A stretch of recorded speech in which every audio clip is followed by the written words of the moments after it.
Grâce à Dieu, il y a quelqu'un. Merci à vous d'être venu. Ainsi donc, tous ces imbéciles qui proclament Marx est mort n'ont pas réussi à vous dissuader. Certes, je suis et je ne suis pas. Ah, pour vous, c'est de la dialectique.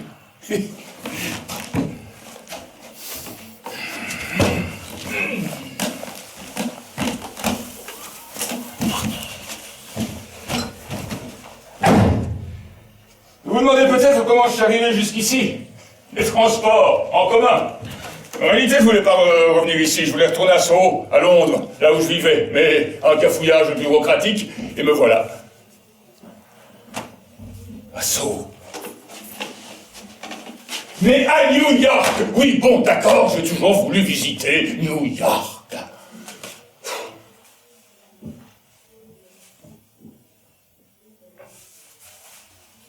Pourquoi je suis revenu? Pour laver mon nom? J'ai lu toutes vos gazettes. Elles proclament toutes que mes idées sont mortes. Mais qu'est-ce qu'il y a de nouveau là-dedans? Rien. Ces clowns le répètent depuis plus d'un siècle. Vous êtes déjà demandé pourquoi il était nécessaire de me déclarer mort? Encore et encore. Bon, j'en ai jusque-là. J'ai demandé le droit de revenir. Et comme je vous l'ai dit, là-haut, c'est une bureaucratie. Il y a des règles. Là-bas, il est permis de lire et même de regarder, mais pas de voyager. J'ai protesté, évidemment. J'ai même eu quelques partisans. Socrate leur a dit une vie sans voyage ne vaut pas la peine d'être vécue. Gandhi a jeûné. Mother Jones a menacé de monter un piquet de grève. Mark Twain m'a défendu de son étrange manière. Et Bouddha entonnait son « Oh !»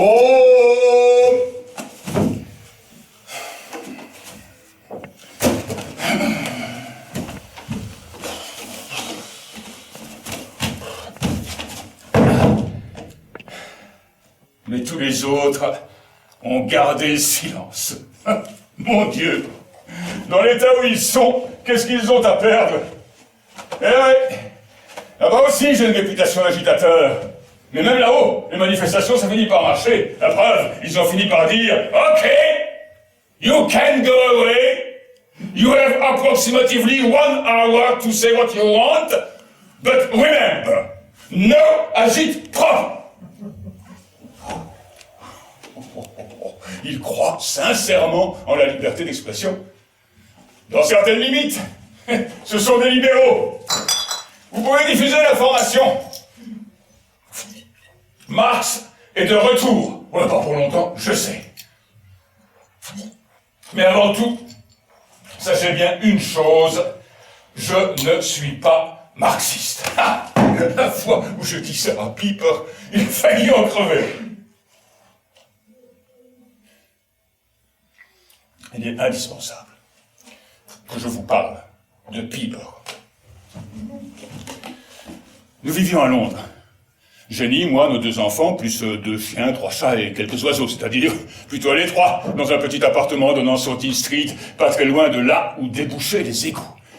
C'est arrivé là parce que j'avais été expulsé du continent. Expulsé de la Rhénanie, oui, de l'endroit où je suis né. C'est que j'avais fait des choses dangereuses. Je dirigeais un journal, la Rheinische Zeitung, pas vraiment révolutionnaire. Hein. Mais il semble que l'action la plus révolutionnaire dans laquelle on peut s'engager, c'est de dire la vérité. En Rhénanie, la police avait arrêté de pauvres gens qui ramassaient du bois de chauffage sur les propriétés des riches. J'ai écrit un édito pour protester. Ils ont essayé de le censurer. Alors j'ai écrit un autre édito, affirmant que la liberté de la presse n'existait pas en Allemagne. Ils ont décidé de prouver que j'avais raison, en interdisant le journal. Mais c'est seulement à partir de là que nous nous sommes radicalisés. Ah, toujours la même histoire, non? La dernière édition de la Rheinische était barrée d'un énorme titre en lettres rouges, Révolte. Ce qui chagrina les autorités. Et elles ordonnèrent mon bannissement. Je suis donc parti pour Paris. Les exilés vont-ils jamais ailleurs? Vous pouvez-vous rester assis toute une nuit dans un café à raconter des mensonges sur le révolutionnaire que vous avez été dans votre pays? Si vous devez vivre l'exil, soyez exilé à Paris. Paris. Paris fut notre lune de miel. Jenny avait déniché un petit appartement dans le quartier latin, des mois de paradis. Mais de la police allemande à la police française, il s'était passé le mot. Il semble que la police développe une conscience internationaliste bien avant les ouvriers. J'ai donc été expulsé de Paris. Nous sommes allés en Belgique, expulsés également. Finalement, nous sommes arrivés à Londres où débarquent les réfugiés du monde entier. Les Britanniques sont remarquables pour leur tolérance et insupportables pour la vanité qu'ils en tirent.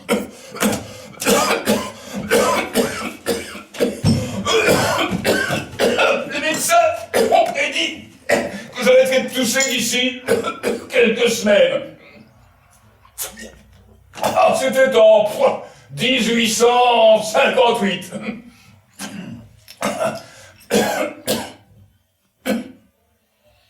Mais j'étais sur le point de vous parler de Piper. Vous savez, chez nous à Londres, les réfugiés politiques de tout le continent débarquaient. Elles venaient à tout moment, entraient et sortaient à tout moment. Piper était l'un d'eux. Il me tournait autour comme un bourdon. C'était un flatteur, un flagorneur. Il avait pris pour habitude de se poster à 20 cm de moi pour être sûr que je ne lui échappe pas. Et il me citait mes propres textes. Chaque fois que je veux lui dire « Piper, s'il te plaît, arrête de le citer !» Il avait l'audace d'annoncer, croyant que ça ferait plaisir, qu'il allait traduire Das Kapital en anglais. L'animal pouvait à peine prononcer 2 phrases en anglais sans la massacrer. L'anglais, c'est une langue merveilleuse, c'est la langue de Shakespeare. Mais si Shakespeare avait entendu Piper prononcer une seule phrase en anglais, il aurait pris du poison. Le génie avait pour lui de l'approbation. Et il avait bien invité à un dîner de famille. Un soir, Piper est arrivé en annonçant la création de la Société marxiste de Londres.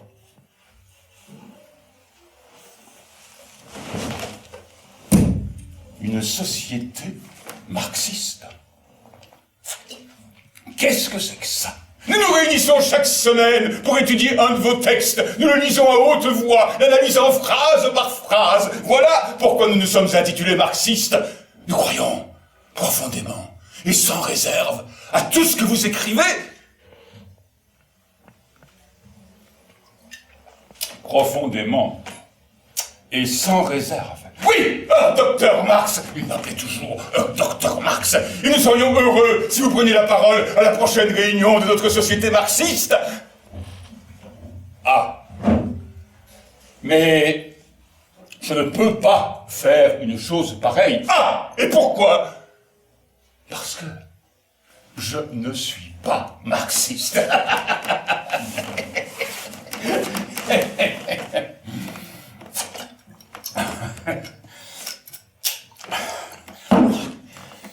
Passe encore son mauvais anglais.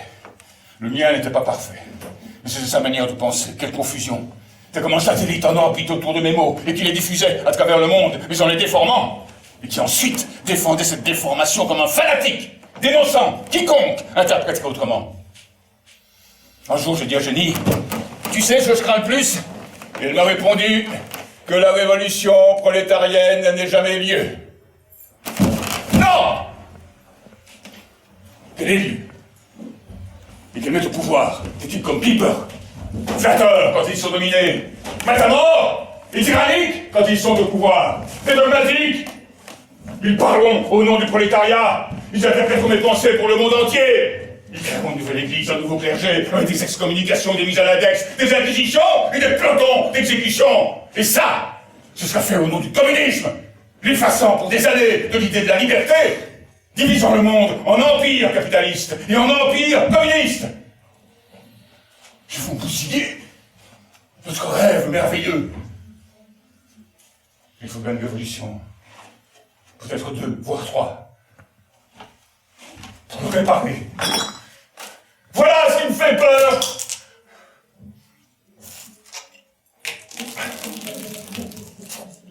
Non. Non. Non. Je n'allais pas laisser Piper traduire Das Kapital en anglais. Ça représentait 15 années de travail dans les conditions de Soro. Passer tous les matins devant des mendiants endormis au milieu des ordures, tracer mon chemin jusqu'au British Museum et sa magnifique bibliothèque, et là, lire jusqu'à ce que la nuit tombe, lire de l'économie politique. Y a-t-il quelque chose de plus ennuyeux que lire de l'économie politique? Oui, écrire de l'économie politique. Puis, rentrer à la maison par les rues sombres, où sont des marchands criant le prix de leur denrée, en écoutant les vétérans de la guerre de Crimée, certains aveugles, d'autres sans jambes, mendier quelques pence dans un air délétère. L'odeur de la pauvreté londonienne, quoi.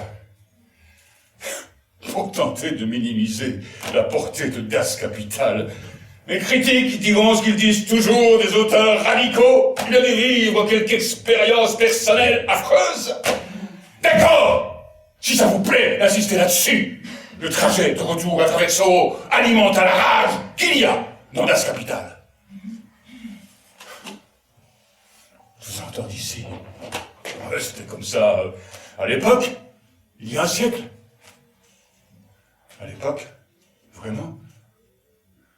Pour venir ici aujourd'hui, j'ai marché dans les rues de votre ville, envahi d'ordures, exhalant d'un air fétide, enjambant le corps d'hommes et de femmes, endormis sur le trottoir, blottis les uns contre les autres pour lutter contre le froid, et au lieu d'une rengaine entonnée par un gosse, j'ai entendu une voix.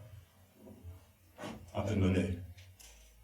Monsieur, s'il vous plaît, pour une tasse de café.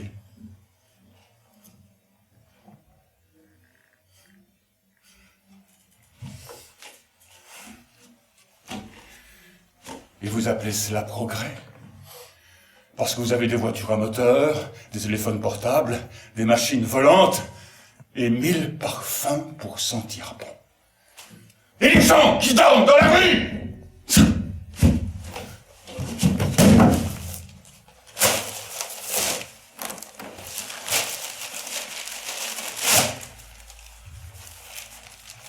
Un rapport officiel. Le produit intérieur brut des États-Unis s'élevait l'an passé à 7000 milliards de dollars. Wow, très impressionnant. Vous êtes-vous déjà demandé où tout cela se trouve, qui en profite et qui n'en profite pas? Moins de 500 personnes contrôlent à elles seules 2000 milliards de dollars en actifs commerciaux. Ces gens sont-ils plus nobles? Travaillent-ils plus durement? Sont-ils plus précieux pour la société qu'une mère de famille, avec 3 enfants à nourrir, et sans rien, en hiver, pour payer la note du chauffage? Mais n'ai-je pas écrit il y a plus de 150 ans que le capitalisme allait accroître la richesse dans des proportions énormes, et qu'ensuite elle répartirait cette richesse dans des mains de moins en moins nombreuses?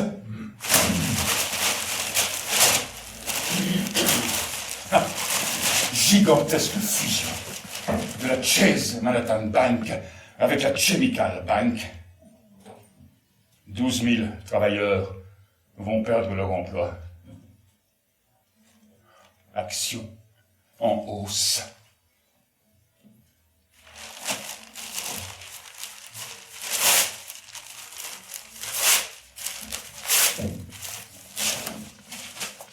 Et ils disent que mes idées sont mortes.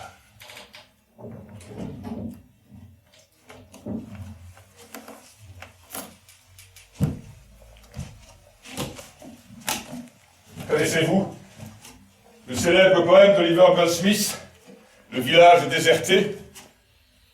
Le pays se porte bien mal, en proie à des maux pressants, celui où s'accumulent les richesses et dépérissent les hommes. Dépérissent? Ouais. C'est ce que j'ai vu ce matin en marchant dans les rues de votre ville. Des maisons qui pourrissent, des écoles qui pourrissent, des êtres humains qui pourrissent. Et je marchais, un peu plus loin. Et tout à coup, je me suis trouvé entouré d'hommes manifestement très riches, de femmes couvertes de fourrures et de bijoux. Tout à coup, une sirène s'est mise à hurler. Ah, un délit avait-il lieu dans le coin? Un crime était-il commis? Quelqu'un essayait-il de reprendre illégalement une part de ce produit intérieur brut à quelqu'un qui l'avait légalement volé? Les merveilles du système de l'économie de marché. Les hommes et les femmes réduits à de la marchandise, et leur vie sous le contrôle de la super marchandise. L'argent! La commission n'apprécie pas.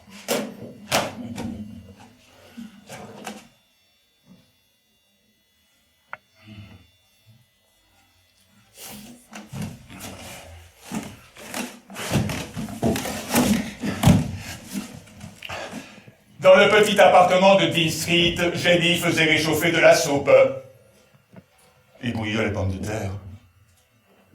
Heureusement, nous avions le pain frais de notre ami boulanger du bas de la rue.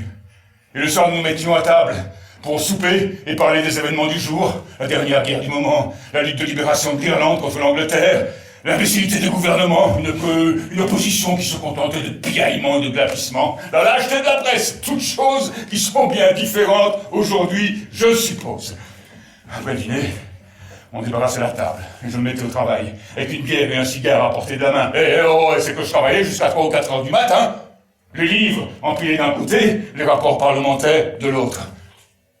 À l'autre bout de la table, Jenny, pour retranscrire. J'écrivais si mal qu'elle devait recopier chacun de mes mots. Vous imaginez, tâche plus héroïque.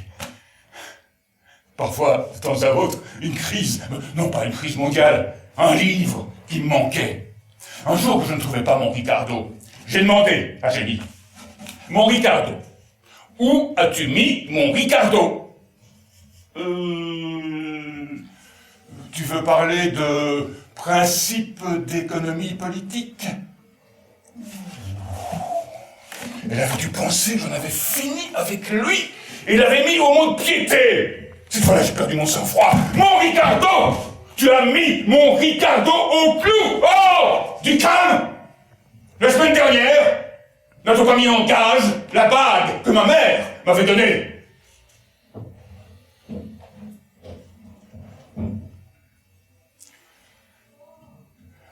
C'était toujours ainsi. Tout passait au mot de piété. Tout particulièrement les cadeaux de famille de Jenny. Et qu'ils n'en avaient plus, c'était nos vêtements. J'ai passé tout un hiver, vous connaissez les hivers londoniens, sans mon manteau. Une autre fois, comme je marchais dans la rue et que je commençais à sentir que mes pieds gelaient sur la neige, je me suis aperçu que je n'avais pas de chaussures. On les avait mis au clou la veille. Ah, quand Das Kapital a été publié, on a fêté ça. Mais Engels a d'abord dû nous filer un peu de pognon pour qu'on puisse retirer de chez le prêteur les linges, la vaisselle et les ustensiles. Engels, un saint. Ouais, il n'y a pas d'autre mot. Chaque fois qu'on nous coupait l'eau et le gaz, que notre morale était au plus bas et qu'on était plongé dans le noir, Engels payait la note. Son père avait des usines à Manchester. Ouais, c'est le capitalisme qui nous a sauvés. Mais Engels ne comprenait pas toujours nos besoins. On n'avait pas d'argent pour manger, mais il pouvait nous envoyer des caisses de vin. Une année qu'on n'avait pas d'argent pour s'acheter un arbre de Noël, Engels a débarqué avec 6 bouteilles de champagne. Alors on a imaginé un arbre, on a fait un cercle autour, et on a bu le champagne, en chantant des chansons. Mon beau sapin, roi des forêts, que j'aime ta verdure. J'entends ici mes amis révolutionnaires. Marx, l'athée, avec un arbre de Noël. C'est vrai que j'ai écrit que la religion était l'opium des peuples, mais personne n'a jamais tenu compte de tout le passage. Écoutez. La religion est le soupir de la créature accablée par le malheur. Elle est l'âme d'un monde sans cœur, comme elle est l'esprit d'une époque sans esprit. C'est l'opium du peuple. Ah, évidemment, l'opium n'est pas la solution. Mais dans certains cas, il peut servir à soulager la souffrance. Et ça, je le sais, à cause de mes furoncles. Et le monde n'a-t-il pas lui-même ces terribles éruptions de furoncles?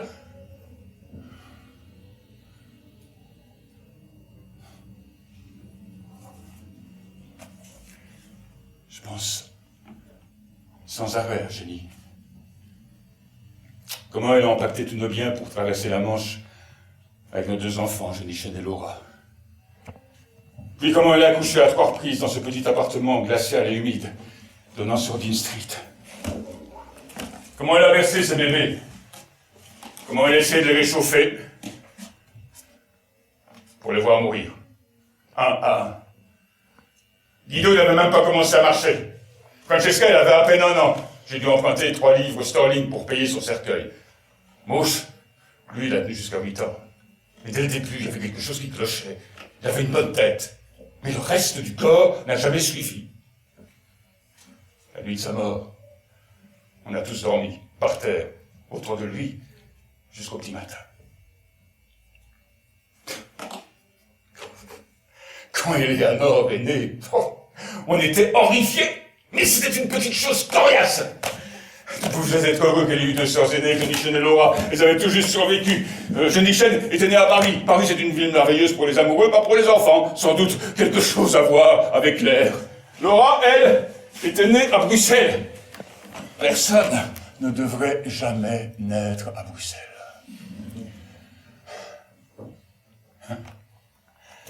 À Londres, nous étions sans dessous. Mais on pique-niquait, tous les dimanches. On marchait 1h30 dans la campagne, Jenny et moi, les enfants et les...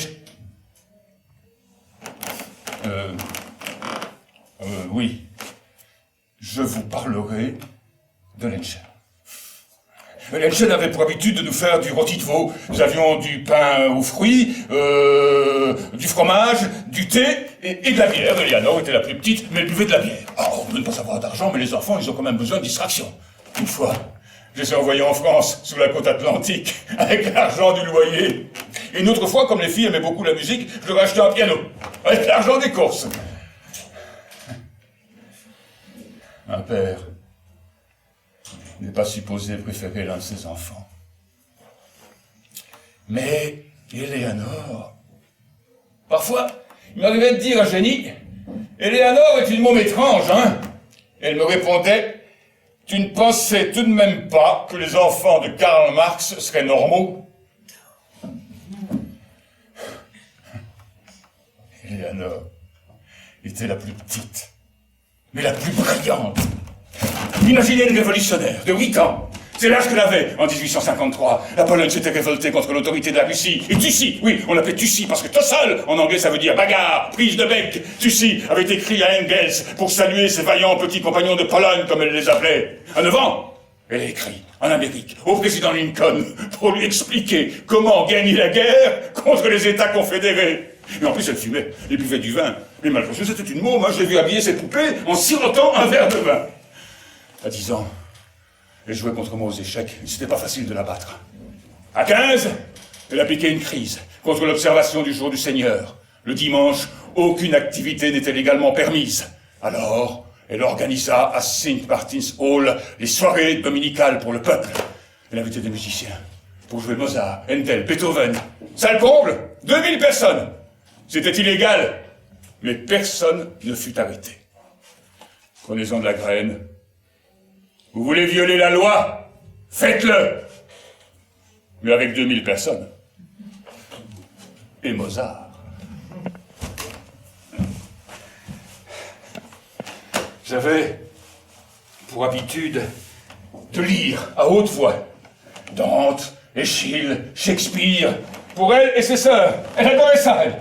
Sa chambre, c'était un musée consacré à Shakespeare. Elle avait appris par cœur Roméo et Juliette, mais elle insistait encore et toujours pour que je lise les vers de Roméo quand il voit Juliette pour la première fois. Car l'éclat de sa joue ferait honte aux étoiles, comme le jour et une lampe, tandis que ses yeux au ciel répandraient à travers la région aérienne un si vif éclat que les oiseaux chanteraient, croyant la nuit terminée.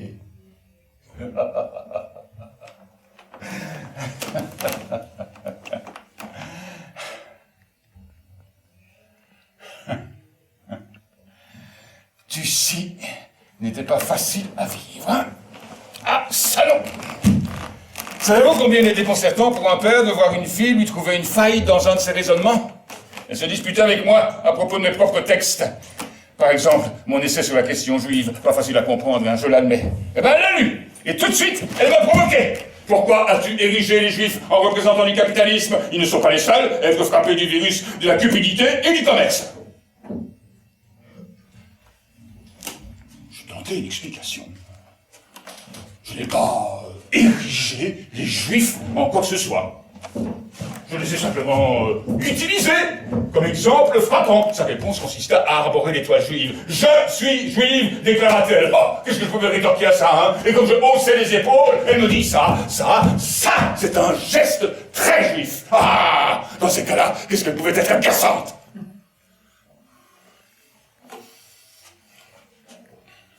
Elle avait appris que mon père s'était converti au christianisme. C'est pas facile d'être juif en Allemagne. C'est-il d'ailleurs un endroit au monde où il est facile d'être juif? Je savais qu'il m'avait fait baptiser à l'âge de 8 ans et ça l'intriguait. Alors un jour, elle m'a demandé, Maure, oui, dans la famille, tout le monde m'appelait Maure à cause de mon teint mat. Maure, je sais que tu étais baptisé. Mais d'abord, tu as bien été circoncis. Cette môme n'avait vraiment honte de rien. Et accrochez-vous bien, hein. À côté de ces étoiles juives, elle arborait un crucifix, non que ce soit tout à coup converti au christianisme, mais elles étaient simplement intéressées à la lutte de libération de l'Irlande contre l'Angleterre. Elles s'informaient sur les luttes irlandaises auprès de Lizzie Burns, la bande d'Engels. Ah, Lizzie, une petite ouvrière de filature, qui ne savait pas lire. Engels, lui, parlait 9 langues. Vous pourriez croire qu'ils avaient des problèmes de communication? Non. Ils s'aimaient. Lizzie militait pour la cause irlandaise. Et quand Lucie lui rendait visite, elles s'asseyaient par terre, toutes les deux, buvaient du vin et chantaient des chansons irlandaises jusqu'à ce qu'elles s'endorment.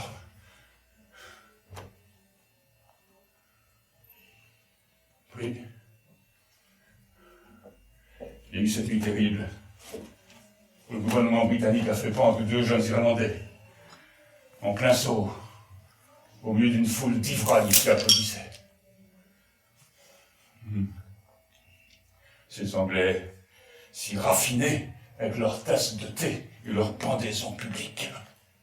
J'ai cru comprendre qu'aujourd'hui, vous ne pendez plus personne. Vous vous contentez de les gazer, de leur injecter du poison dans les veines, ou de les brûler à l'électricité jusqu'à ce que mort s'en suive. Beaucoup plus civilisé. Oui. Ils ont pendu 2 jeunes Irlandais qui ne faisaient rien d'autre que réclamer la liberté pour leur pays. Et Lucie pleura, encore et encore. J'essaie de lui expliquer. Lucie, tu ne devrais pas te préoccuper si tôt des horreurs du monde. Tu as 15 ans. Mais justement, Maure, je n'ai plus 13 ans, ni même 14. J'ai 15 ans. Elle savait, ces 15 ans. Elle commençait à s'en ficher pour un oui ou pour un non de tous les bellâtres qui passaient par notre appartement. Je pouvais vous en dresser la liste. Jusqu'à la fin de ses jours, Eleanor fut aussi lucide en politique qu'idiote en amour. Figurez-vous qu'elle était donc l'amoureuse folle d'un héros de la commune de Paris, Lisa Garay. Bon, lui, au moins, c'était un Français.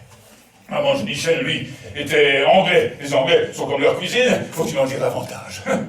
Ah, il y avait aussi l'amant de Laura, la Fargue. L'étalage public de leur passion était absurde. Ils lui mettaient la main au cul, devant tout le monde, comme si c'était la chose la plus naturelle au monde. Et je dis, qui essaie d'excuser, mais tu sais bien que ce sont ses origines créoles. Ses parents sont venus de Cuba à Paris. Comme si, à Cuba, tout le monde se promenait avec la main au cul de quelqu'un, hein. Génie, essayez toujours de me calmer. Vous pouvez y arriver. Moi. Mais pas mes furoncles. Vous avez déjà eu des furoncles? Des maladies odieuses? Les furoncles m'ont pourri la vie. Et encouragé certains à tout expliquer à cause d'eux. Marx enrage contre le capitalisme à cause de ses furoncles. Les imbéciles, ils vont s'en tirer comment? Avec les autres révolutionnaires qui n'ont pas de furoncles. Oh, ce qu'on toujours une explication. Celui-là, il était battu par son père. Cet autre, sa mère, l'a chouchouté jusqu'à l'âge de ses 10 ans. Et celui-là, on ne lui a même pas appris à faire sa toilette. Toutes sortes d'explications, sauf la plus évidente. Le capitalisme, par sa nature et ses atteintes à l'esprit humain, engendre la révolte.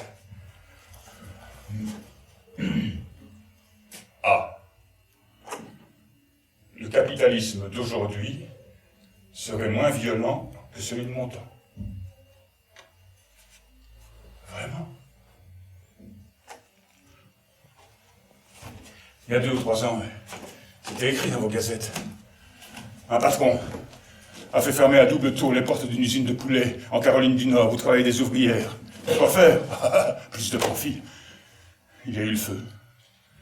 25 travailleuses piégées. Sont mortes, brûlées vives. Peut-être que c'est ma colère qui enflamme mes furoncles.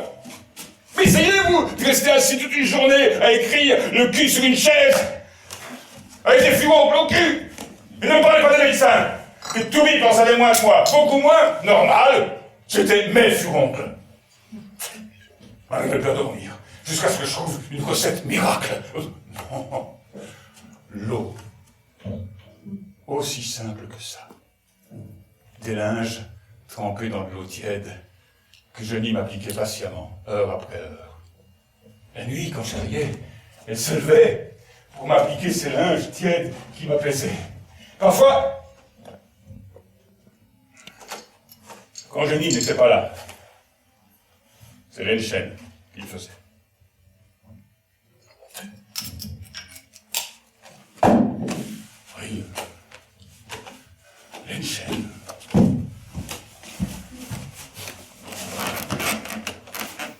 Nous étions là à vivre dans la pauvreté, quand tout à coup la mère de Jenny a décidé de nous envoyer quelqu'un pour nous aider avec les bébés. On avait mis nos meubles au mont-de-piété, mais tout à coup nous débarquait une domestique. C'est toujours comme ça quand vous vous mariez dans l'aristocratie. Vos beaux-parents ne vous envoient pas l'argent que vous attendez désespérément, mais du linge fin et des couverts en argent, et même une domestique, ce qui finalement n'est pas aussi idiot que ça, parce que la domestique peut prendre les couverts en argent et les linges fins pour les porter au mont-de-piété et en revenir avec du liquide, et inversement, ce que l'Enchen fit à de multiples reprises. Mais elle ne fut jamais une domestique. Les enfants l'adoraient. Jenny avait pour elle une immense affection. Et quand Jenny était malade, l'Enchen était toujours à son chevet, à ses côtés. Bien sûr, sa présence créa entre Jenny et moi une certaine tension. Je me souviens d'une scène. Jenny m'a dit « Je t'ai vu ce matin regarder l'Enchen. » Qu'est-ce que tu entends par « regarder » ? Ben, je veux dire, comme un homme regarde une femme.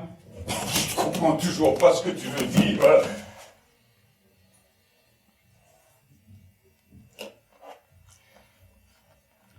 C'est le genre de conversation qui n'amène jamais rien de bon.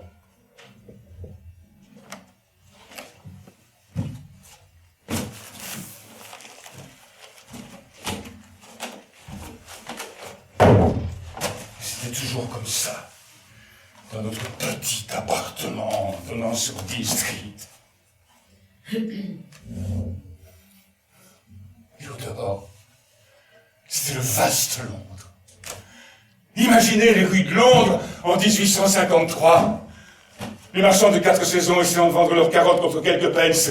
Le rémouleur et son singe, les prostituées, les cracheurs de feu, les magiciens, les camelots vociférant du cornet, les cloches, l'orgue de barbarie, la fanfare, le violonneux, la cornemuse écossaise et toujours une vieille mendiante chantant une ballade irlandaise.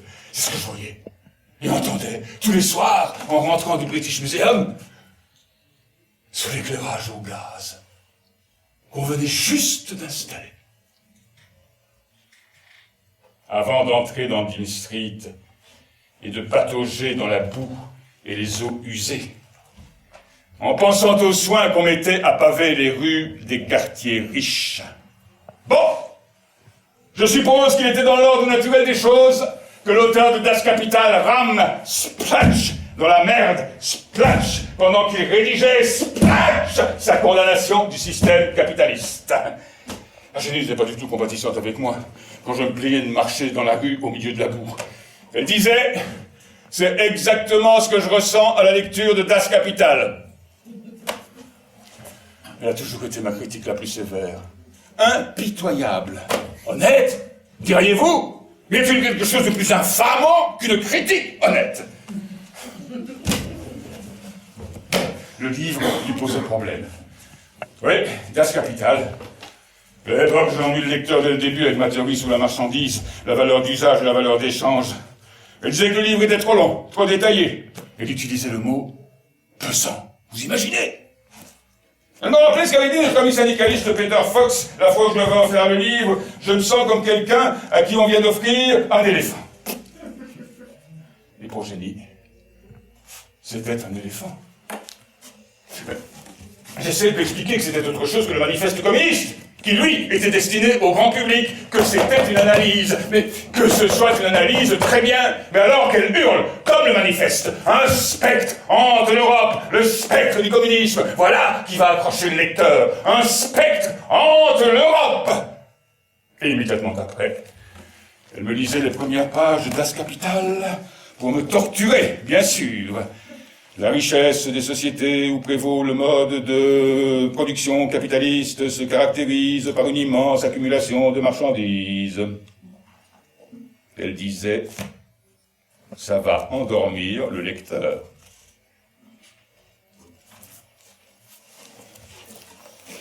Je vous demande, est-ce aussi ennuyeux que ça? Que ce soit un tout petit peu ennuyeux, ça je voulais bien le concéder à Jenny. Mais alors elle me répondait que ça n'existe pas, quelque chose qui soit seulement un tout petit peu ennuyeux. Ah, vous ne me prenez pas, hein?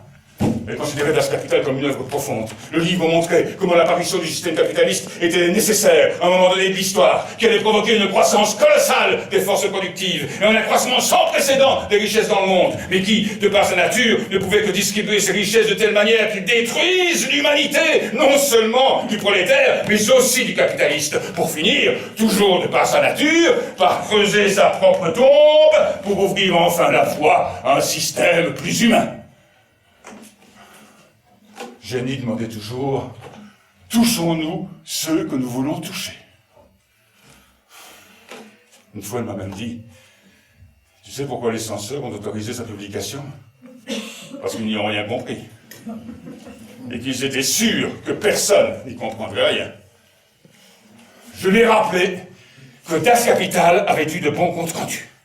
Elle me rappelait que la plupart de ces comptes rendus avaient été rédigés par Engels. Alors, je lui ai dit que si elle critiquait autant mon travail, c'est peut-être parce qu'elle était malheureuse avec moi. Ah, vous, les hommes, disait-elle, vous ne pouvez admettre que votre travail mérite la critique. Alors, vous l'attribuez à quelque chose de personnel. Oui, Maure, j'ai des sentiments personnels. Mais c'est autre chose.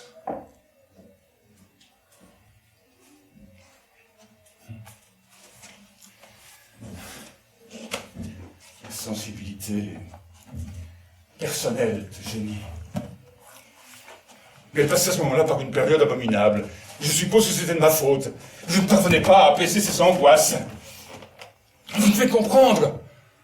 Jenny et moi, on était tombés amoureux l'un de l'autre. J'avais 17 ans, elle en avait 21, elle était superbe. Les cheveux au burn, les yeux noirs. Pour une raison ou pour une autre, sa famille s'était prise de sympathie à mon égard. C'étaient des aristocrates. Les aristocrates sont toujours impressionnés par les intellectuels. J'avais, avec le père de Jenny, des discussions interminables sur la philosophie grecque. Je venais juste de terminer ma thèse de doctorat sur Démocrite et Épicure. Et je commençais seulement à m'apercevoir que jusqu'ici, les philosophes s'étaient contentés d'interpréter le monde. Alors qu'il s'agissait de le changer.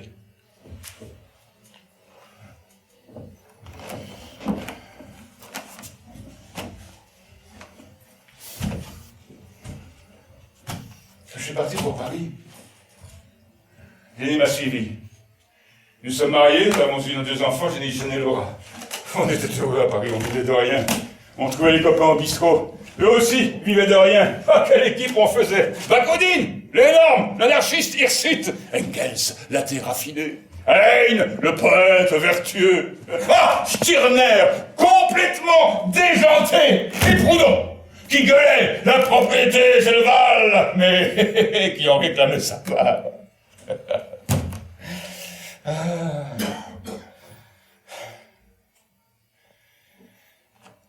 Être pauvre à Paris est une chose, et être à Londres en est une autre. Nous avons traversé la Manche avec nos 2 enfants, Jenny et Laura, et bientôt, Jenny fut enceinte du 3e. Parfois, j'ai eu l'impression qu'elle me reprochait de devoir élever nos enfants dans ce petit appartement glacial et humide, il y avait toujours quelqu'un de malade. Jenny a chopé la petite vérole. Il en a échappé, mais il en a conservé des séquelles. Au visage. J'essayais de lui dire qu'elle était toujours aussi belle. Mais ça ne suffisait pas. J'aurais aimé que vous puissiez connaître Jenny. Ce qu'elle a fait pour moi est inestimable. Et en plus, elle a accepté le fait que je ne puisse avoir tout simplement jamais un travail comme les autres. Ah, pourtant, j'ai bien essayé une fois. J'ai posé ma candidature au chemin de fer pour un emploi de bureau. Ils m'ont répondu comme suit. Docteur Marx, nous sommes très honorés de votre demande d'emploi dans nos services. Nous n'avons jamais eu de docteur en philosophie parmi nos employés de bureau, mais le poste exigeant d'une écriture lisible, nous sommes au regret de devoir décliner votre offre. Jenny croyait dans mes idées, mais je ne supportais pas ce qu'elle considérait comme de la prétention académique. Renaissance sur Terre, docteur Marx. Elle voulait que j'explique la théorie de la valeur ajoutée de telle manière que les ouvriers puissent la comprendre. Mais personne ne peut comprendre la théorie de la valeur ajoutée s'il n'a pas d'abord compris la théorie de la valeur travail. Et comment la force de travail est une marchandise particulière dont la valeur est déterminée par les coûts des moyens de subsistance qui eux-mêmes sont à la source de la valeur de toutes les autres marchandises. Valeur qui est toujours supérieure à la valeur de la force de travail. Elle hochait la tête. Non, ça ne marchera pas. Tout ce que tu as à dire, c'est votre patron vous paie en salaire le strict minimum, juste de quoi survivre et travailler. Mais toujours, il gagne sur votre travail bien plus qu'il ne vous le paie. Ainsi devient-il de plus en plus riche pendant que vous restez pauvre.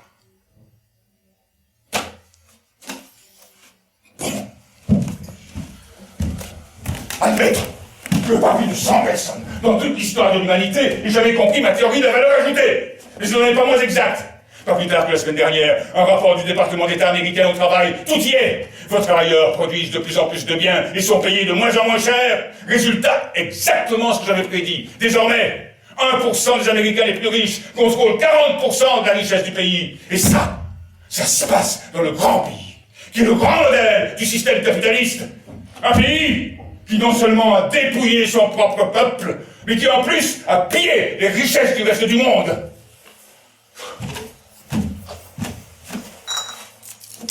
J'ai dit, essayez toujours d'expliquer simplement des choses qui, par nature, sont complexes.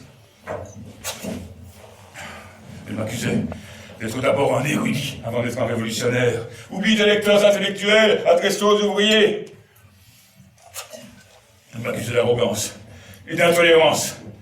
Pourquoi attaques-tu les autres révolutionnaires avec davantage de violence que tu n'attaques la bourgeoisie? Proudhon, par exemple, ce type ne voulait pas admettre que nous devions remercier le capitalisme d'avoir érigé des industries gigantesques dont il nous fallait aujourd'hui prendre le contrôle. Il voulait en revenir une société plus simple quand il a écrit son livre. Philosophie de la misère? Ah, j'ai répondu par mon propre livre. Misère de la philosophie. Ah, j'avais trouvé ça malin. Jenny trouva que c'était insultant. Je dois reconnaître que Jenny a toujours été quelqu'un de bien meilleur que je n'ai jamais été. En plus, elle m'encouragea à cesser de tergiverser et à m'impliquer dans la cause des travailleurs londoniens. Elle m'accompagna quand je fus invité à prendre la parole à la première réunion de l'Association internationale des travailleurs. C'était à l'automne 1864, dans St. Martin's Hall, salle comble, 2000 personnes. Les travailleurs doivent s'unir contre les politiques étrangères qui sont criminelles, contre les préjugés nationaux qui jouent sur les frontières nationales, qui dilapident dans des guerres le sang des peuples et les richesses du monde. Nous devons, sans souci des frontières nationales, nous associer, chers camarades, pour faire triompher la simple loi de la justice et de la morale dans les affaires internationales. Travailleurs de tous les pays, unissez-vous!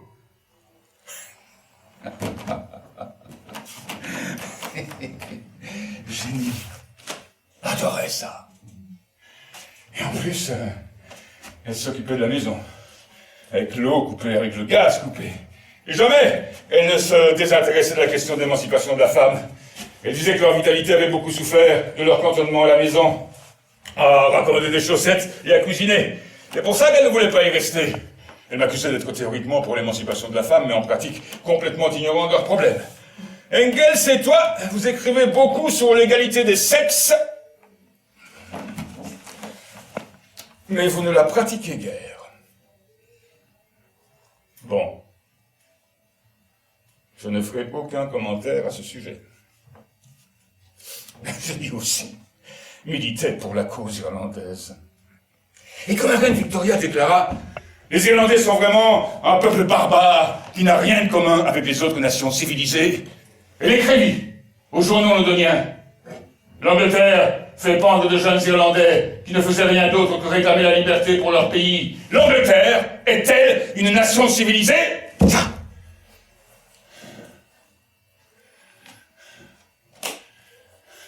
Jenny et moi, nous étions follement amoureux l'un de l'autre.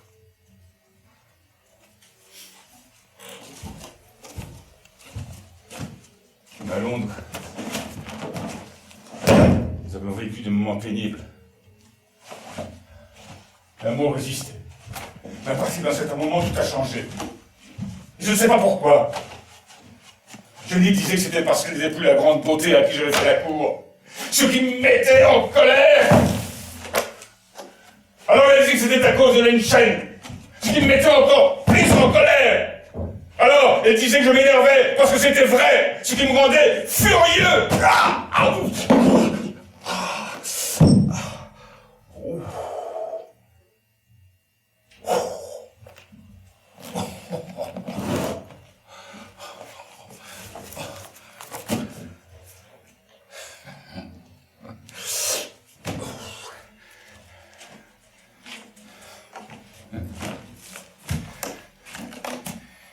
Prétendent qu'avec la chute de l'Union soviétique, le communisme est mort. Qu'est-ce qu'ils en savent du communisme, ces imbéciles?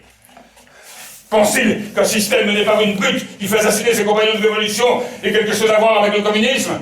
Tête de con! Et ce sont des journalistes et des politiciens qui racontent ce genre de salade.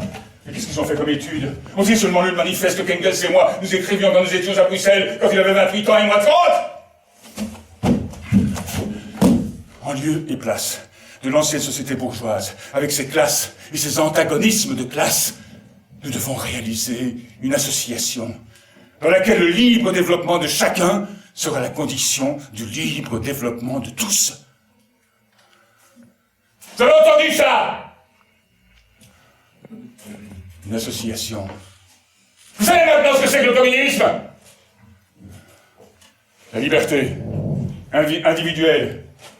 Que chaque individu puisse devenir un être humain, plein d'altruisme. Mais pensez-vous que quelqu'un qui se dit socialiste ou communiste et qui se comporte comme un gangster ait compris quoi que ce soit au communisme? Abattre tous ceux qui ne sont pas d'accord avec vous. C'est impensable. Que ce soit ça, le communisme, pour lequel j'ai donné ma vie. Ce brute qui s'est accaparé tous les pouvoirs en Russie, qui a tout fait pour interpréter mes pensées comme un fanatique religieux, a-t-il seulement permis à ses concitoyens, alors qu'il collait ses anciens compagnons de révolution au poteau d'exécution, de lire la lettre que j'écrivais au New York Times, et dans laquelle je disais que la peine de mort ne saurait être justifiée dans aucune nation civilisée. Le socialisme n'est pas censé reproduire les fautes du capitalisme.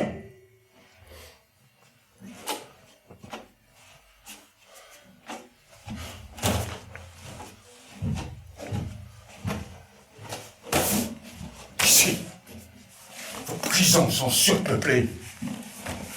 Qui les remplit? Les pauvres? Certains ont commis de terribles crimes, des crimes violents. Et la plupart, ce sont des escrocs, des revendeurs de drogue, des voleurs, des cambrioleurs. Tous des adeptes du système de la libre entreprise. Ils font ce que font les capitalistes, mais à une petite échelle. Savez-vous ce qu'Engels et moi, nous avons écrit sous les prisons? Au lieu de punir les individus pour leurs crimes, on ferait mieux d'éliminer les conditions sociales qui engendrent le crime. Et fournir à chacun tout ce dont il a besoin dans une société pour y développer sa propre vie.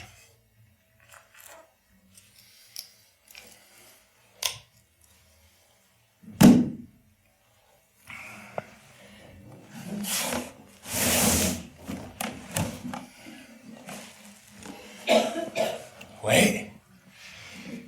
Nous avons parlé de la dictature du prolétariat. Mais nous n'avons jamais parlé de la dictature du parti, ni de la dictature du comité central, ni de la dictature d'un seul homme.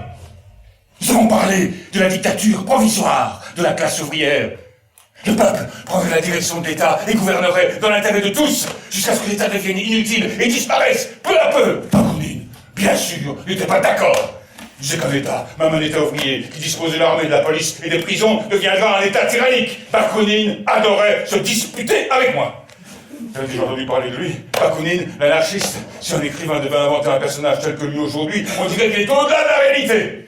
Dire que Bakounine et moi ne nous entendions pas, ce serait un euphémisme.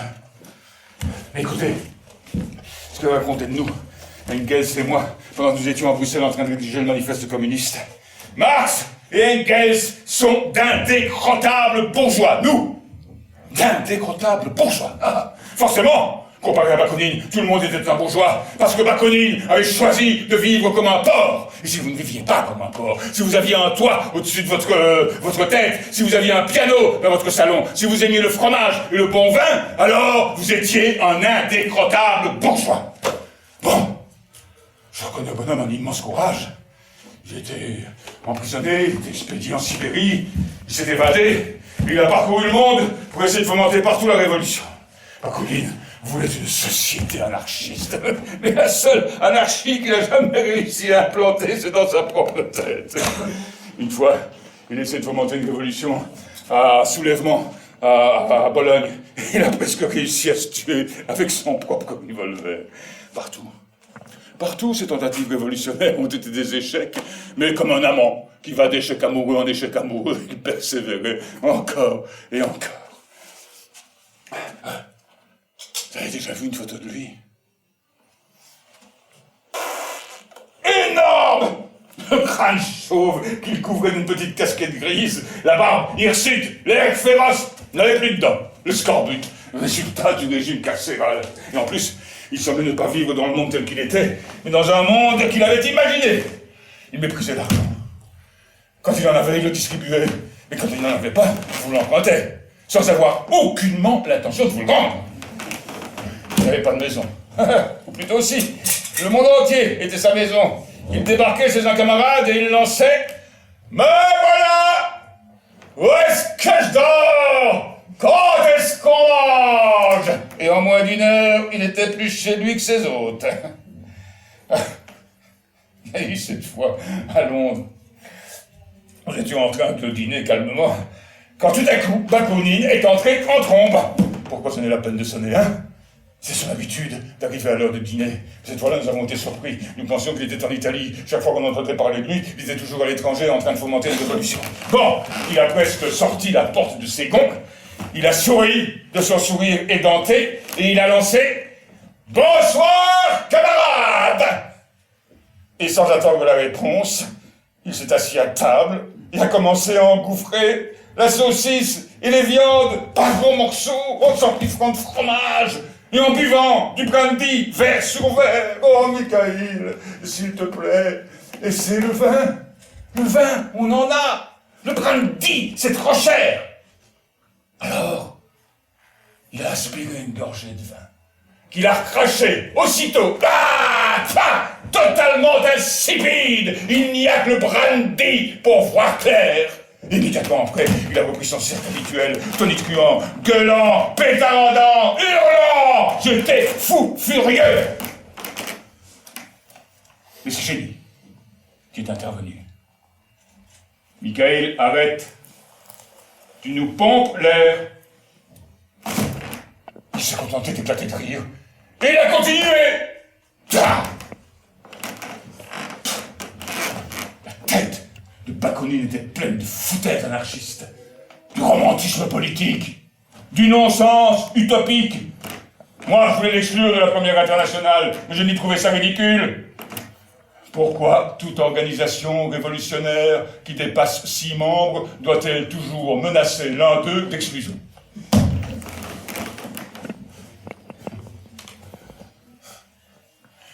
Parce que toutes les polices de tous les pays d'Europe étaient à sa recherche. Bakounine avait 100 déguisements. Quand il est arrivé chez nous à Londres, il était déguisé en curé. Finalement, il pensait comme un curé. Il était complètement ridicule. Mais il s'est installé pour une semaine. Et un soir, nous avons discuté. Nous avons bu encore plus et nous sommes encore plus disputés. Nous avons bu jusqu'à ce que ni l'un ni l'autre nous ne puissions plus marcher. En réalité, je m'étais endormi au milieu d'une de ces péroraisons. Alors, il m'a secoué jusqu'à ce que je me réveille en hurlant « Je n'ai pas fini !»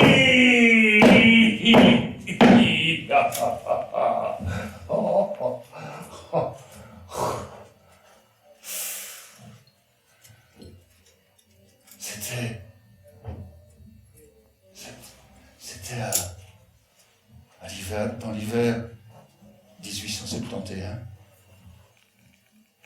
La Commune avait pris le pouvoir dans Paris.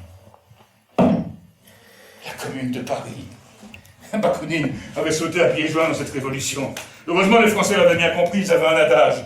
Le premier jour de la révolution, Bakounine c'est un trésor, le deuxième, il faut l'abattre. Vous avez déjà entendu parler de ce moment merveilleux de l'histoire de l'humanité, la Commune de Paris? C'est une histoire qui a commencé bêtement, hein. Enfin, je veux parler de Napoléon III, le neveu de Napoléon Bonaparte. C'était un histrion, un bouffon qui souriait à la foule pendant que 12 millions de paysans croupissaient dans des taudis sordides, leurs enfants mourant de faim. Mais, parce qu'il avait maintenu le corps législatif, et parce que les gens pouvaient continuer à voter, on était supposé vivre en démocratie. C'est une erreur très répandue. Napoléon III voulait aussi la gloire. Il a commis l'erreur de s'attaquer aux armées de Bismarck. Il était très vite défait, et les troupes allemandes sont entrées dans Paris, où elles furent accueillies par quelque chose de plus dévastateur que les fusils. Le silence. Elles trouvèrent à les statues de Paris drapées de noir une résistance invisible, invincible, muette. Alors, elles ont fait ce qu'elles avaient de mieux à faire. Elles ont rapidement défilé sur l'Arc de Triomphe et s'en sont retournées aussi sec. Retour du bon vieux système à la française. Retour de la République. Retour des libéraux, comme ils s'appelaient eux-mêmes. Mais ils n'ont pas osé entrer dans Paris. Ils crevaient de peur, parce que les troupes allemandes parties, Paris était aux mains des bonnes, des ouvriers, des employés de bureau, des intellectuels, les citoyens en armes. Le peuple de Paris ne forma pas de gouvernement.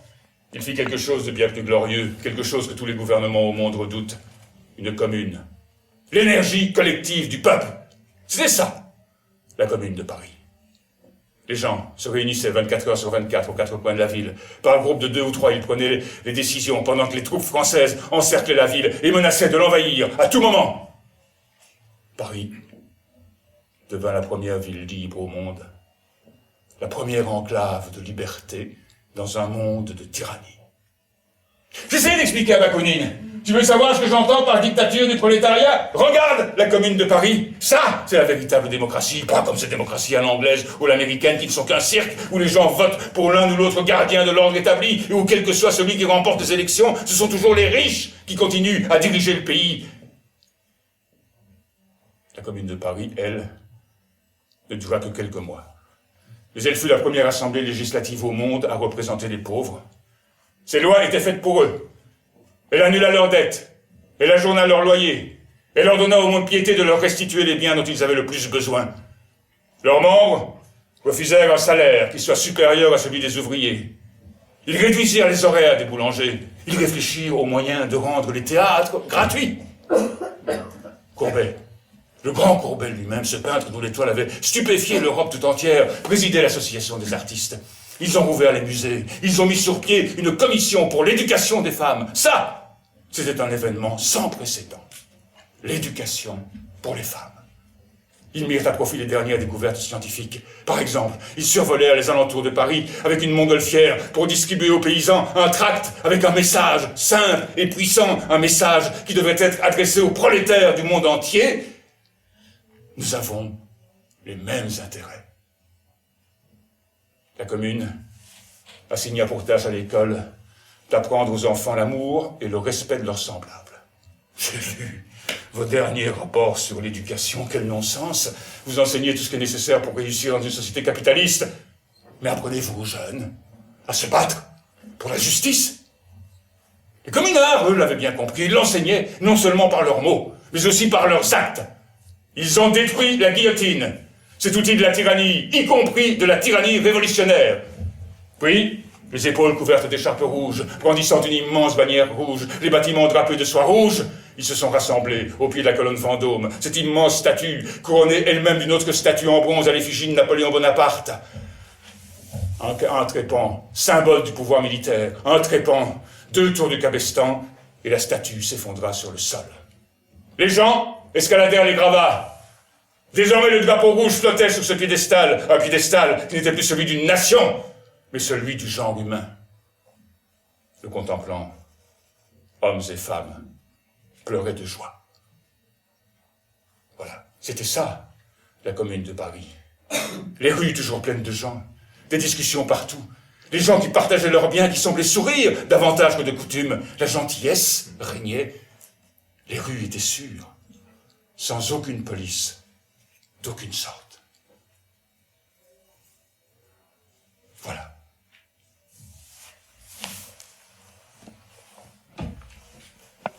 C'est ça, le socialisme. Évidemment, cet exemple, l'exemple de la Commune de Paris, ne pouvait être toléré. Alors, les troupes françaises sont entrées dans Paris et elles ont entamé le massacre. Elles ont arrêté les meneurs de la Commune, les ont conduits par la chaise, les ont collés au mur et les ont exécutés. En tout, il y a eu plus de 30 000 victimes. Oui, la Commune de Paris a été écrasée par des chacals, par des pourceaux.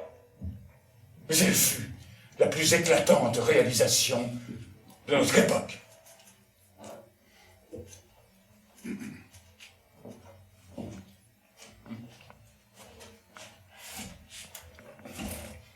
Dis-moi, nous avons bu et nous nous sommes disputés. Nous avons bu encore plus et nous nous sommes disputés encore plus. Je vais lancer. Michael, tu ne comprends rien au concept de l'État prolétarien.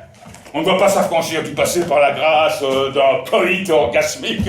Nous devons bâtir une nouvelle société sous les vestiges de l'ordre ancien. Ça demande du temps. Non!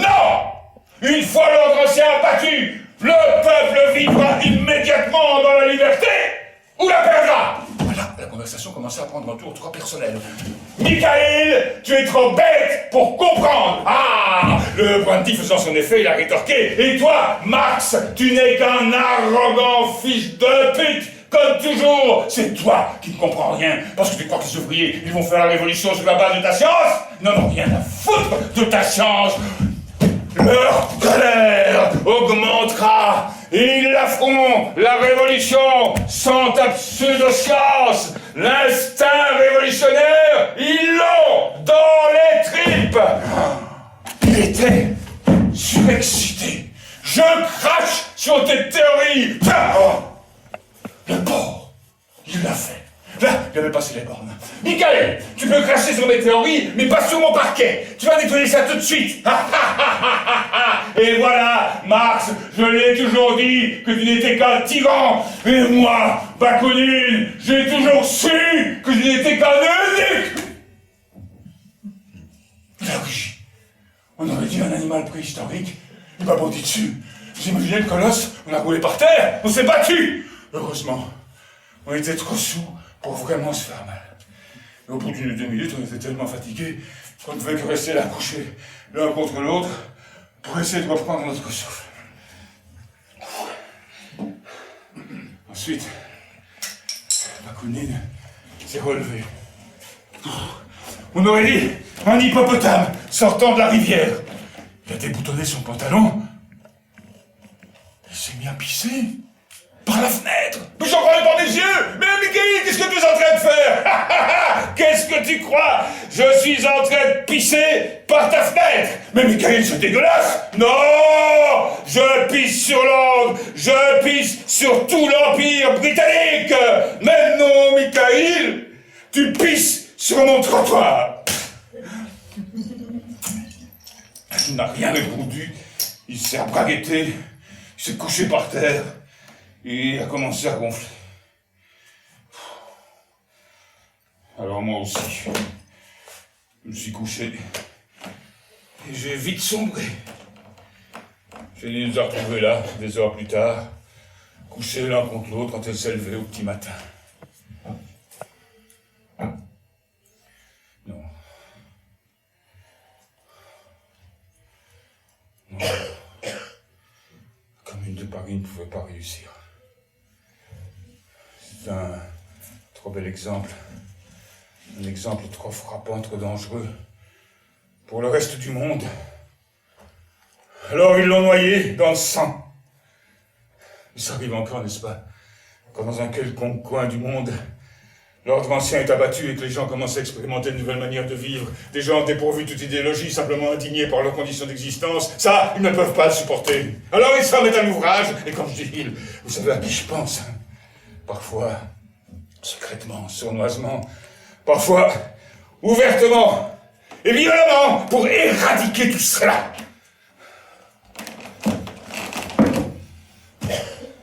Ainsi, je continue de dire que le capitalisme a triomphé. A triomphé. En quoi? Parce que le marché grimpe jusqu'au ciel. Triomphé. Parce que les actionnaires sont encore plus riches qu'avant. Triomphé. Alors que 25% des enfants américains vivent dans la pauvreté et que 40 000 d'entre eux meurent chaque année avant d'avoir atteint leur premier anniversaire. Triomphé. À New York, 100 000 personnes ont fait la file bien avant l'aube pour une offre de 2000 emplois. Qu'arrivera-t-il aux 98 000 qui ne seront pas pris? C'est pour eux que vous construisez de nouvelles prisons? Oui. Le capitalisme l'a emporté. Mais sur qui? Oui.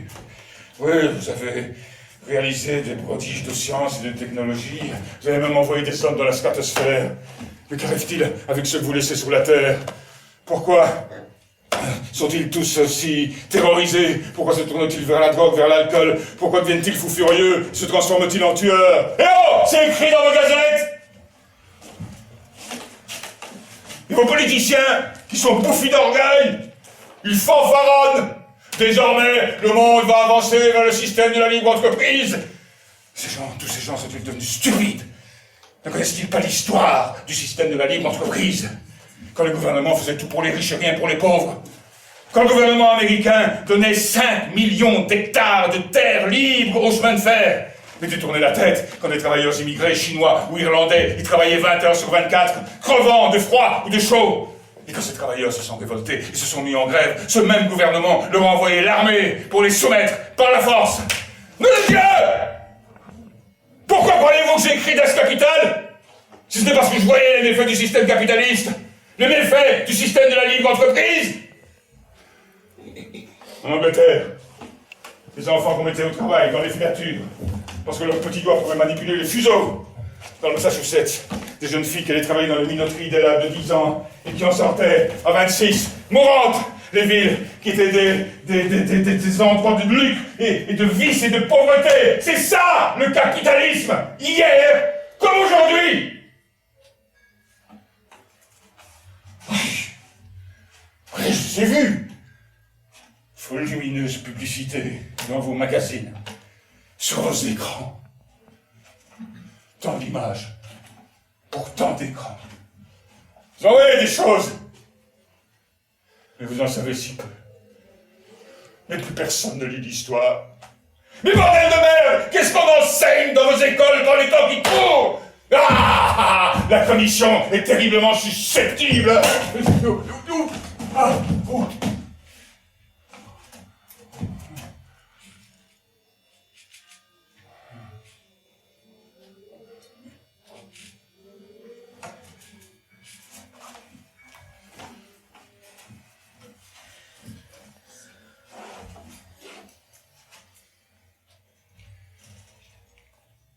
Jenny me manque. On aurait des choses à dire sur tout ça. J'ai vu s'éteindre, malade et triste sur la fin. Je suis sûr qu'elle se souvenait de nos années de ravissement, de nos moments de bonheur à Paris, et même à Sceaux.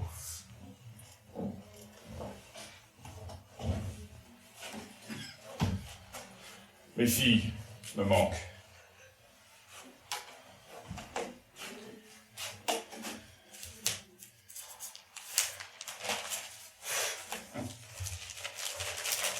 Premier anniversaire de la guerre en Irak, une victoire douce et rapide. On les connaît, ces victoires douces et rapides qui laissent derrière elles des milliers de cadavres sur des champs de bataille, des enfants qui meurent faute de médicaments et de nourriture. En Asie, en Afrique, en Europe, en Palestine, un peuple en assassinant un autre par-dessus les frontières. Mais bon sang, vous n'avez pas entendu ce que j'écrivais il y a 150 ans? Effacer ces frontières ridicules, plus de visas, plus de passeports, plus de garde-barrières, plus de quotas d'immigration, plus de drapeaux, plus de serments d'allégeance à ces entités artificielles que sont les nations. Prolétaires de tous les pays, unissez-vous. Oh.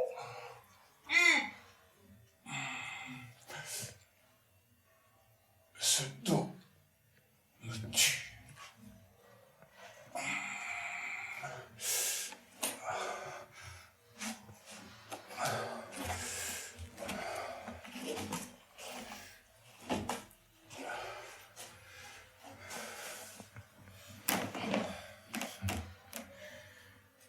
Je le confesse, j'ai considérablement sous-estimé la capacité du capitalisme à se survivre. Pas imaginer qu'il pouvait exister un médicament pour maintenir en vie un système malade, des guerres pour soutenir l'industrie, pour rendre les gens tellement fous de patriotisme qu'ils en oublient leur misère, des fanatiques religieux pour annoncer au peuple le retour de Jésus. Je le connais, Jésus n'est pas prêt de revenir.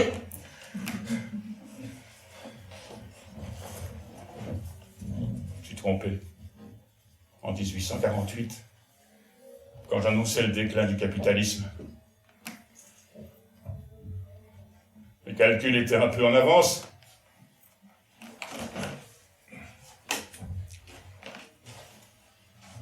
Disons de 200 ans. Tout va se transformer. Tous les systèmes actuels vont changer. Les gens ne sont pas idiots. N'est-ce pas le président américain Lincoln qui disait « On ne peut pas tromper tout le monde, tout le temps ». La soif de respect et de justice va rassembler les gens. Et ne vous moquez pas. C'est déjà arrivé. Et ça peut se reproduire, mais à une plus grande échelle. Alors tous ceux qui détiennent le pouvoir, malgré toute leur richesse, malgré toutes leurs armées, n'y pourront rien. Leurs serviteurs refuseront de les servir. Leurs soldats désobéiront. Ouais, le capitalisme a réalisé des miracles de technologie, et des prodiges inégalés dans l'histoire de l'humanité. Mais il creuse sa propre tombe. Son insatiable appétit de profit, encore et encore, engendre un monde de chaos. Transforme tout. L'art, la musique, la littérature, la beauté elle-même en marchandise à vendre. Les travailleurs sont de la marchandise, et pas seulement le travailleur à la chaîne, le physicien, le technicien, l'artiste, le juriste, le poète, tous obligés de se vendre pour survivre. Et qu'arrivera-t-il quand tous ces gens se rendront compte qu'ils sont tous des travailleurs, qu'ils ont un même ennemi commun? Alors, ils s'uniront pour se réaliser pleinement. Et ça, pas seulement dans leurs pays respectifs, parce que le capitalisme a besoin d'être mondial. Son slogan c'est le marché libre, parce qu'il a besoin de pouvoir circuler partout sur la surface de la planète pour faire du profit, encore et encore. En faisant cela, il crée involontairement une culture mondiale. Désormais, les gens franchissent ces frontières comme jamais auparavant dans l'histoire de l'humanité. Les idées traversent les frontières. Forcément, de tout cela doit bien être quelque chose de nouveau.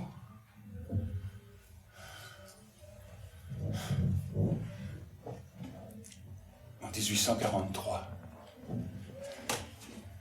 j'étais à Paris, avec Génie. J'avais 25 ans. Et j'écrivais que dans le nouveau modèle industriel, les travailleurs sont étrangers à leur travail parce qu'il leur déplaît. Qu'ils sont rendus étrangers à la nature à mesure que les machines, les odeurs, le bruit, les fumées leur ont envahi l'esprit. C'est ça le progrès. Qu'ils sont étrangers les uns aux autres parce qu'on les a montés les uns contre les autres, se marchant dessus pour survivre. Qu'ils sont étrangers à eux-mêmes, vivant des vies qu'ils ne veulent pas vraiment vivre, vivant des vies qui ne sont pas vraiment les leurs, de telle manière qu'ils ne puissent vivre la vie qu'en rêve ou qu'en fantasme. Mais rien de tout cela n'est inéluctable. Il y a toujours une possibilité de choix. Ce n'est qu'une possibilité. Je sais. C'est certain maintenant. J'ai été foutrement trop sûr de moi. Mais maintenant, je sais. Tout peut arriver. Mais il faut que les gens se bougent le cul. Ah, c'est trop radical ce que je dis. Mais rappelez-vous, être radical, c'est empoigner les problèmes à la racine. Et la racine, c'est nous. J'ai une suggestion. Imaginez que vous ayez des fibromes au cul. Et que rester assis toute une journée vous cause de telles douleurs que vous deviez vous lever. Allez, vous devez vous lever, vous devez bouger, vous devez agir. Oh!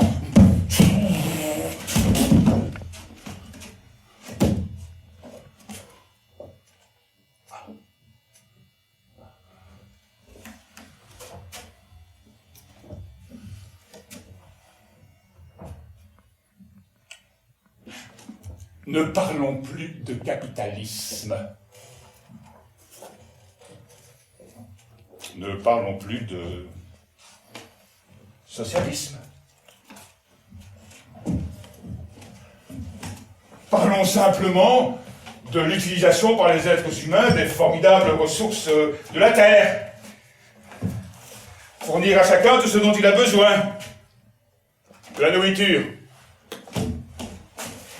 Des médicaments, de l'eau pure, de l'air pur, de l'herbe, des arbres, un toit où il fait bon vivre, quelques heures de travail et beaucoup plus d'heures de loisirs. Oh! Et ne me demandez pas qui mérite cela. Hein. Chaque être humain le mérite. Ouais, bon, d'accord, ok. Va être temps d'y aller. Ok. Dites, vous avez été dérangé par mon retour? Ah, vous êtes agacé? Bon. Dites-vous que c'était le retour du Messie? Jésus n'a pas pu. Alors c'est Karl qui est revenu.